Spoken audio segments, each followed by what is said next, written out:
my great and spacious world. It's me, Stephanie, and today I'm here to talk to you about quarantine, dreams, and Mormonism.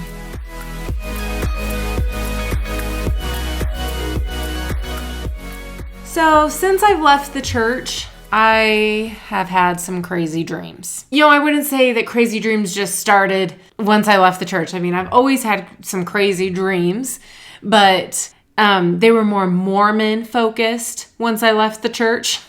And since we've been in quarantine, both my husband and I have been having some more vivid dreams, some more intense dreams, some interesting dreams that we've been sharing. One day we were sharing our dreams and talking about the change in our dreams, just like throwing out some opinions. I asked him if he thought maybe if quarantine had something to do with it. Like usually we're so busy, we've got lots of things to think about, but being quarantined, we've been forced to slow down a little and we have more time to reflect, and maybe some of the things that we put into our subconscious are now coming to the surface and like maybe manifesting themselves in these weird dreams. Well, I'm a genius because the next day I woke up to a text message from my husband with this article. The pandemic is giving people vivid, unusual dreams, and here's why. This is from the National Geographic magazine. I'm not going to read the whole article, but it is very interesting. I'm going to link it in the comments, and it does make some correlations between quarantine and vivid dreams. Are you having the same experience that we're having? If so, I want to hear about your dreams in the comments. Tell me all about the crazy dreams you're having. And now I'm going to share some of my opinions on dreams and some of my Mormon dreams / night terrors. That might be a little dramatic. It was just a nightmare. I'll start with my nightmare. So shortly after leaving the church, I had this dream. At this time in my life, I had a lot of frustration because I felt like it wasn't fair, that I was going to lose all my community and my good name by leaving the church. That's a lot of what I was feeling during the day. Also in the beginning, I had this extreme desire to get people to agree with me, because if they would agree with me, then I wouldn't feel like such a crazy person for leaving the church. Okay, so let's start with my creepy dream. Cue creepy dream. Yeah, there we go. Creepy dream stuff. So my dream starts on an ordinary day where I'm just in my house and it's Sunday and I'm not at church. Some church people come to my house, they will remain unnamed, and ask me to come back to church. And I say, I can't come back to church. I don't believe it anymore. They said that I have to come back, and if I don't come back, they're going to hurt everyone I love. It's like straight out of a movie, right? Like, do what we want or we'll kill your loved ones. Like I'm a superhero or a spy or something. So they tell me that they better see me at church or everyone I love is going to get hurt. And then they leave. And I'm sitting and I'm there thinking about it. I'm like, what am I going to do? I can't even fake believing because I don't believe and I'm not good at pretending. So my only option is I run to the church to go save all my loved ones. I'm running to the church and I get there and they're all in the church house. Now I'm like, quick, you've got to get out. You've got to get out. The church is going to hurt you. You get everyone out. And I'm like trying to save them. But every person I pull out, as soon as I pull them out, they just slit their throats and fall to the ground. And I realize that I'm not saving these people, that they are hurting themselves. And I woke up with so much panic and so much anxiety, and I was just crying because I couldn't save the people from the church. It was such a crazy, over-emotional experience that I couldn't save them from the church and I couldn't pretend to keep them safe. Now, once I calmed down and a few days later, I was thinking about it. I was like, what a profound dream because of what it could stand for. I mean, I think there was this part of me in the beginning that really wanted to stay because I didn't want to have the conflict that would arise with leaving.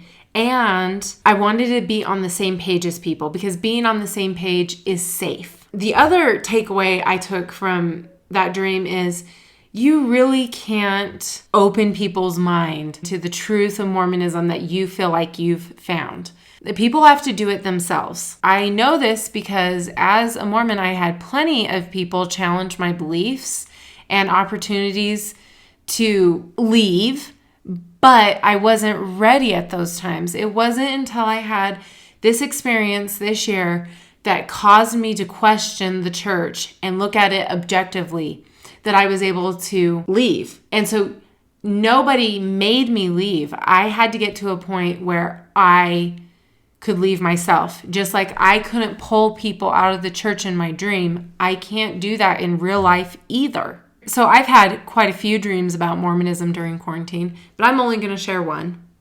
And the dream I had was one of my past bishops asked me to set up a reception, which, if you know me, I love parties. I love celebrating. And so I was like, okay, I'm totally fine with like a reception. I still enjoy my community. I can still help these people. So I come to the church house to set up this reception. I've got all the decorations, and this bishop is talking to the prophet, Russell M. Nelson. And he finishes talking to him and he comes over to me and he tells me, okay, Stephanie, so Russell M. Nelson's here. There's going to be this special little conference before the reception that you're invited to. And if you come and pretend to believe and we believe that you believe, then I will let you talk to the prophet. And I was like, okay. So I don't go to the conference and I just decorate the tables. And he comes and finds me after the conference as people are filtering into the reception and tells me that I will never be able to speak to the prophet. I will never be able to be a member of the church again. And I've ruined everything because I wouldn't come to this conference and pretend like I believed. And I lost my opportunity to talk to a prophet, which for sure would have saved me. My reaction to that in the dream was actually like, okay, I'm actually feeling okay about this. I just remember thinking like, wow, you're really panicked. Like I wasn't internalizing any of his words. You know, if anything, I was like trying to comfort him. And as I'm comforting him, my bishop turns into my dad. And my dad starts crying and says to me, I just wish that we had more time together and that we would have used our time doing stuff outside of church activities, which is crazy because I don't think my dad feels that way. And I did lots of stuff with my dad outside of church. So I just think that's interesting that my brain came up with that. And my response was, Dad, it's okay. We can just spend the time we have now.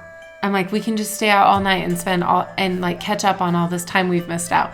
And then my sister came into the picture and was like, no, we have to go home early because I have to breastfeed the baby, which is crazy because my sister just got pregnant. And then end of dream. So that was one of the dreams I had during quarantine. It was very comforting to me. I think it shows how far I've come in how I feel about having Mormon dreams. I can see if I had that dream back close to when I had the first dream I told you, that the bishop coming and saying that I've lost my chance forever and I'm lost forever and the prophet could have saved me, but I'd be lost. I could see myself like breaking down and crying and being like, there's no chance, I've lost all my chances. But, my reaction to the dream this time, I think, has shown that I'm starting to heal and I'm coming out of the hardest part of a faith transition, and it just kind of gives me some hope. If you've had any Mormon dreams since you've left, I'd like to hear what they were. I'd like to hear what your perception of those dreams were. And then I also want to end with, don't read too much into your dreams. Don't try and make a religion based off your dreams. I mean, I'm pretty sure that's how we got Mormonism. While they are fun to share and they're fun to speculate about, you don't have to take them too seriously. And I want to take that into Mormonism because I know being raised as a Mormon, we had Lehi's dream and Nephi's dream, and how like Lehi had a dream to take his family out of Jerusalem.